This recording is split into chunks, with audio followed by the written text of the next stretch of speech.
Uncoin de Pixel. ね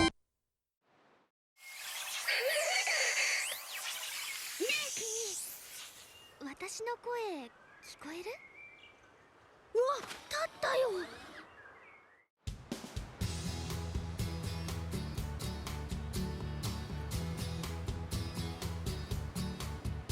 ねえ、もしかして寝ぼけてる？あ、機械人は寝ぼけたりしないのかな。私はイオン、人間だよ。君は？俺は昔のデータ消えちゃったのかな。まあ砂漠に思いっきり埋まってたしね。砂漠に私が見つけてね、直してみたの。なんとなく勘で。噛んで特にその右腕すっごくボロボロでね、ほとんど全部直したんだけど、調子はどう？ロデア、天空のガルーダを私たちで救うの。そうだ。俺の名はロデア。 Salut Internet, bienvenue sur un coin de pixel. Après cette magnifique intro à la Sonic, on parlera un petit peu plus tard de ce jeu. Avant, j'avais juste envie de revenir sur les dernières semaines sur un coin de pixel qui n'ont pas été blindées d'articles. Comme vous avez pu voir, les dernières semaines, on a été assez occupés, Vutraire et moi particulièrement. Parce que ce cher monsieur, comme vous devez le savoir, fait un jeu, lui aussi de son côté. Donc il a donné un gros coup de boost ces dernières semaines et il n'a pas tellement eu le temps d'écrire des articles. Et moi-même, j'avais aussi une échéance assez importante avec le festival du jeu à Cannes, qui est un festival sur du jeu de société. Et j'allais y présenter un projet de jeux de société, et du coup j'avais pas mal à faire avec mon proto, à tester. Du coup j'ai vraiment pas eu beaucoup de temps pour écrire des articles sur des jeux. D'un autre côté, ça tombe bien parce qu'on est au début de l'année et qu'il n'y a pas eu non plus des milliards de trucs incroyables qui sont sortis. La preuve en est, aujourd'hui je vous montre un jeu Wii, donc c'est pas non plus comme si j'avais joué à des choses extraordinaires ces dernières semaines. Mais bon, je soulignerai peut-être éventuellement une deuxième fois, un peu de manière obsessionnelle, Clash Royale sur iOS qui est sorti, je crois, hier. Et auquel depuis que la bêta a commencé j'ai pas arrêté de jouer, donc oui, malgré ces systèmes un petit peu chiants dont je vous parlais dans le Jouer Parler numéro 2 je crois, avec celui avec Lara Croft sur iPad, effectivement il a des systèmes un petit peu relous de free-to-play, mais vraiment c'est relativement léger, et ce qui est vraiment génial c'est que chaque match est intéressant, le matchmaking est très bon, et il y a vraiment une espèce de mini-jeu de stratégie dans la poche qu'on sort régulièrement. Et personnellement je me suis vraiment laissé prendre au jeu, et je crois que vous avez pu voir sur le net que je suis de loin pas le seul. Il y a une chier de sites qui arrêtent pas d'en parler à gauche à droite, que ce soit des grands sites comme Kotaku, des choses comme ça qui parlent de manière plus légère, mais on a eu énormément d'articles sur Gamasutra de la part de développeurs pour analyser son fonctionnement, parce qu'effectivement ça sent fort le prochain modèle de free-to-play gagnant, et je pense que c'est une bonne chose, parce que j'étais vraiment pas fan du modèle de Clash of Clans, et là je pense qu'on va vers quelque chose qui est, malgré le fait que ça crée quand même des légers déséquilibres, c'est quand même nettement mieux, et nettement mieux pensé, et beaucoup plus agréable à jouer pour des joueurs comme nous qui sont des gros joueurs, des joueurs habitués, qui veulent quelque chose de relativement équilibré, pas de se retrouver avec qui paye gagne. Alors c'est gratuit, et c'est maintenant contrairement à la dernière fois que vous en avez parlé, sur les deux stores, que ce soit Android, que ce soit iOS. Donc jetez-y un œil, et puis n'hésitez pas même à la limite à venir nous dire dans les commentaires si vous pensez comme nous du bien du jeu ou pas. Donc voilà, on va pouvoir aborder le jeu que vous avez devant vos yeux depuis un petit moment. Oui, c'est pas exactement un HD, ça pique un petit peu aujourd'hui. Mais peut-être que vous avez quand même remarqué qu'il y a un caractère design qui est vraiment chouette, que et qui a une mise en scène, qui a un gameplay en fait qui fait peut-être penser à quelque chose que vous connaissez. Comme je disais en intro, il y a des énormes similitudes avec Sonic. Et c'est pas pour rien parce que alors il s'appelle Rodea the Sky. Oh là là, ça va mal aujourd'hui. J'arrive pas à aligner deux mots. Rodea the Sky Soldier.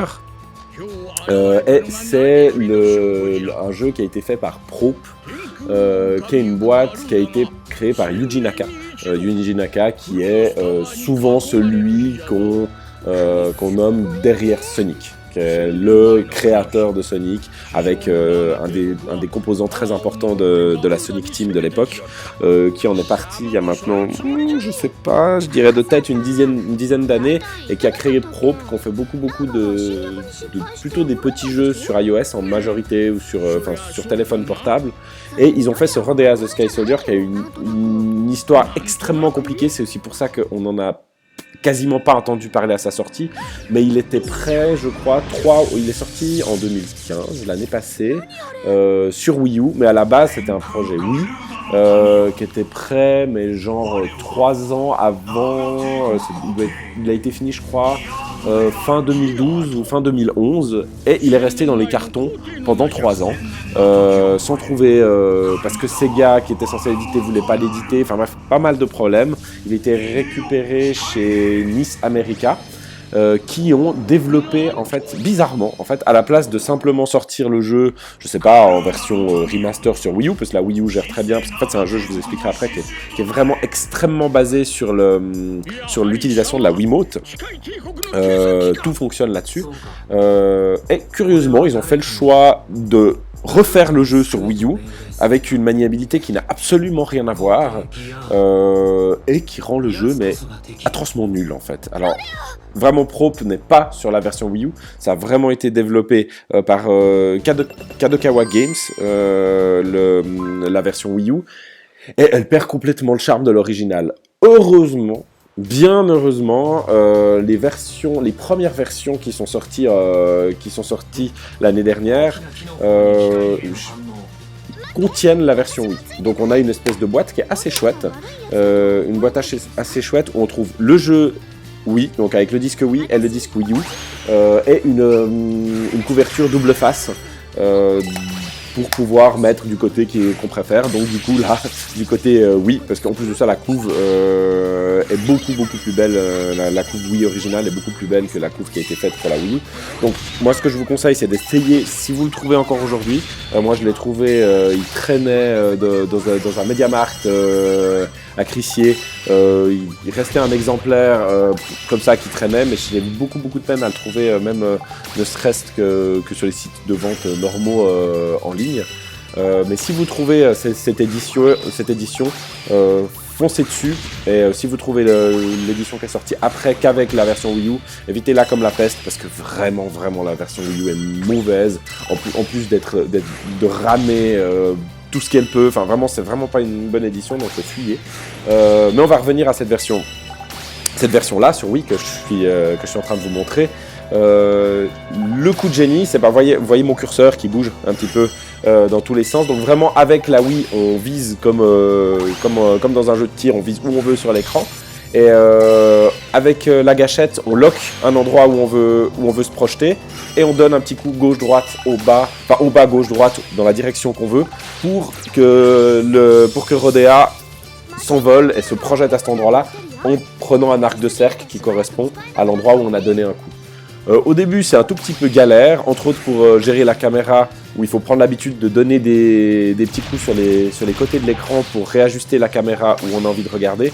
Mais honnêtement, au bout de, on va dire quoi, 30 minutes, on commence à avoir le truc super bien en main. Vous voyez là que vraiment je suis très à l'aise avec le jeu, et pourtant je crois que j'ai 2 heures de jeu à peu près, donc vraiment c'est pour ça aussi que j'en profite d'en parler dans un jouet parlé et pas dans une critique. Pour l'instant ça serait un petit peu difficile de vous faire une critique, mais vraiment rien que cette maniabilité, ça a été vraiment un formidable coup de cœur. Et moi qui aime beaucoup, je pense que j'en ai parlé suffisamment, que je suis un grand fan de Sonic, je retrouve vraiment ce que j'aime dans les Sonic. C'est vraiment un design de jeu qui est très proche, c'est-à-dire que basé sur la rapidité, Le plaisir, c'est de bien connaître les niveaux, de les terminer d'une traite. D'ailleurs, il y a un des scores principaux, outre le fait des pièces qu'on trouve dans le niveau. Le score principal, c'est le temps. Aller le plus vite possible. Et dès qu'on arrive à enchaîner, quand on connaît bien le niveau, on arrive à enchaîner les choses de façon fluide, comme un Sonic. C'est vraiment grisant et hyper agréable à jouer.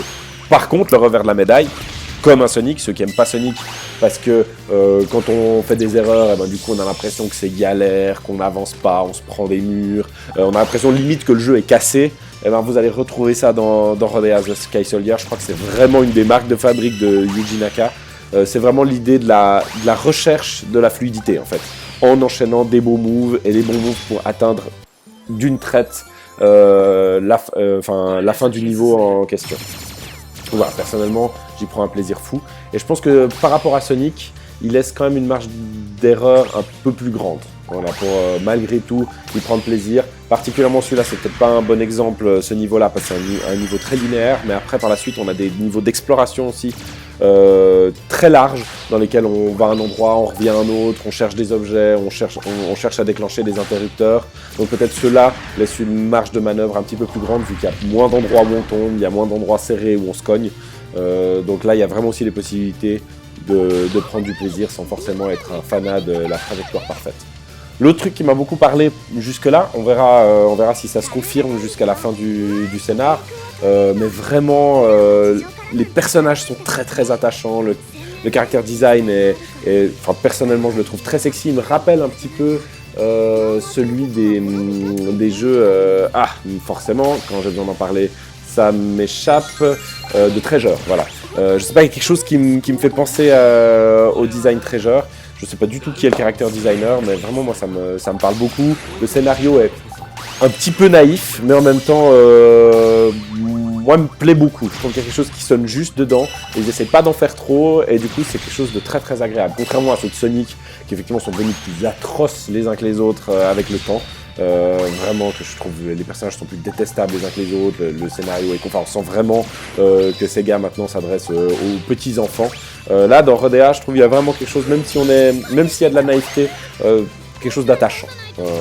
Voilà, simple mais attachant.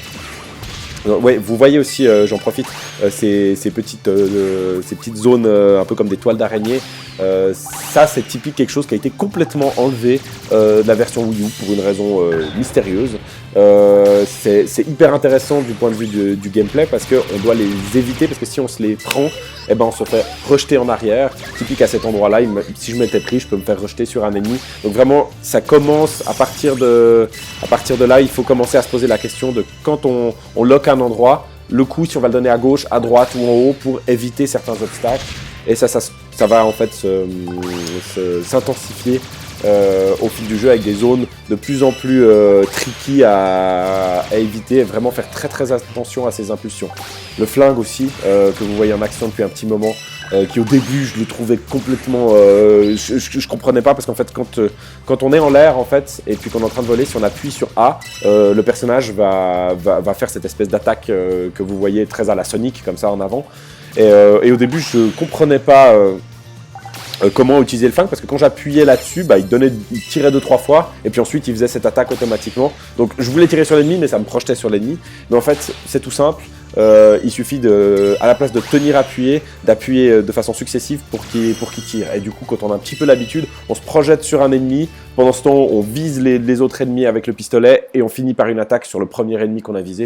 Et c'est vraiment hyper grisant et vraiment génial. Voilà, quand j'entendais character design que j'aime bien, regardez l'ennemi qui est là que je trouve vraiment bien. En plus d'être assez drôle, vraiment les dialogues, particulièrement celui-là, on verra, je vais vous laisser avant la fin de cette partie. Ça c'est un petit combat de boss et puis je vous laisserai regarder jusqu'à la fin si vous avez envie, sinon vous pouvez couper la vidéo si une fois que j'ai arrêté de parler ça ne vous intéresse plus. Mais vous verrez, voilà, même les dialogues sont drôles, les personnages sont vivants quoi, vraiment. Donc je vous laisse un petit peu voir la fin avec ce combat de boss. Et puis j'espère que ça vous aura donné envie de jouer à ce jeu parce que voilà, c'est vraiment une merveille qui est trop peu connue et qui mérite de l'être. Voilà, à la semaine prochaine ou à la suivante, suivant comment se déroulent ces prochaines semaines. Bye bye.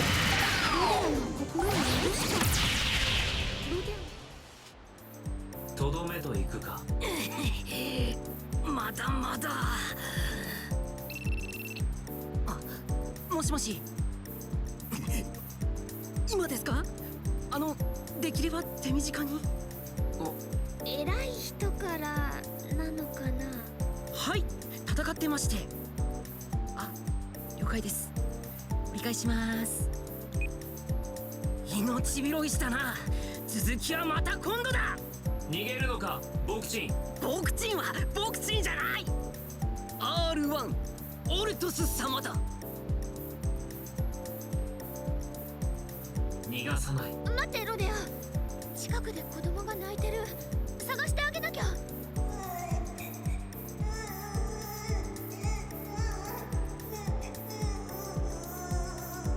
俺は子供を探す命令など受けていない。命令とかそういう問題じゃないでしょ。困ってる人は助けるものなの。も俺が受けた命令はガルーダを救うこと。う頭固いんだから。この子を探せばガルーダのためになるの。